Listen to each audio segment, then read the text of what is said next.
introduction of who you are and, what your current work is in? Yep, absolutely. My name is Mark Dixon, and I'm a filmmaker and activist here in Pittsburgh, Pennsylvania.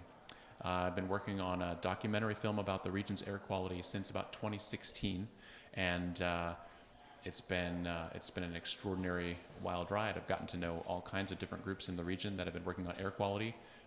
Perhaps foremost in this region, GASP. It's been a joy to understand and to learn the history of both Pittsburgh, but Pittsburgh in the context of a group like GASP, which has been just pushing the frontiers of clean air in this region since they were originally founded. How has your relationship with GAS promoted or helped you with your work as a filmmaker in Pittsburgh? So in many ways, GASP has laid the foundation for a broad community of air quality stakeholders in this region. In some ways, the group has lined up a lot of the key players that I feel like I need to interview for my documentary film. It's also played a pivotal role in organizing people and organizing and working with politicians to make sure that they know all the time that we're paying attention to air and that we demand clean air. And I feel like sometimes with the influence of industry in this region, it's really helpful to have an influencer on behalf of the people and the people's right to clean air. So given your experience with GAS, what do you hope to see for the future of this organization, or how do you hope that it will be further implemented into the Pittsburgh community? Boy, I hope that GASP is able to do such a good job so quickly on air quality improvements that they work themselves out of a job. That would be my greatest wish, not for the unemployment of the GASP staff, but for air quality and clean air to be so deeply integrated into the fabric of our regional culture that we don't need an extra group to advocate for it. Do I think that's possible in my lifetime? I doubt it. But yeah, help guide me a little. Yeah. So what do the people at home or the listeners here need to kind of keep in mind or work towards to accomplish this goal of the future that you hope for this organization?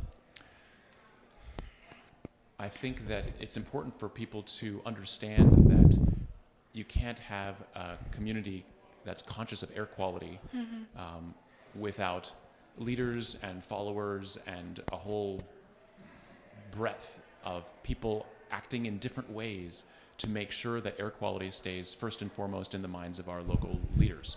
And so what that means is no matter how you think you might be able to contribute towards clean air, there's a place for you in this movement, and GASP can probably help you find it. Thank you so much for coming and sitting with us for this interview. Do you have any projects that you're currently working on that involve air quality or another environmental aspect that you would like to promote right now? Sure, yeah. Right now I'm working on a couple different projects, but they're kind of related. First is this air quality documentary film called Inversion, The Unfinished Business of Pittsburgh's Air. And you can find a preliminary website for that documentary at inversiondoc.com. As part of that film, though, I realized that it's very difficult to see the air, and it's difficult to make a film about something you can't see. So I started exploring, kind of dabbling in citizen science, low-cost air monitors. I tried all different kinds and have most recently kind of zeroed in on a type of monitor called Purple Air, which measures particles from about 10 microns to about 0.3 microns in size. And each Purple Air monitor updates information to a public website in real time, basically every 80 seconds or so. And it keeps extraordinarily good track of our local air conditions, which change rapidly from nighttime inversions to daytime windy days. The quality of the air changes a lot, and I find that not only having one or two Purple Airs, but even a whole network of these Purple Airs in the region has really helped both me and the community members see how good our air is and what we can do to improve it. Okay, thank you so much. Thank you very much.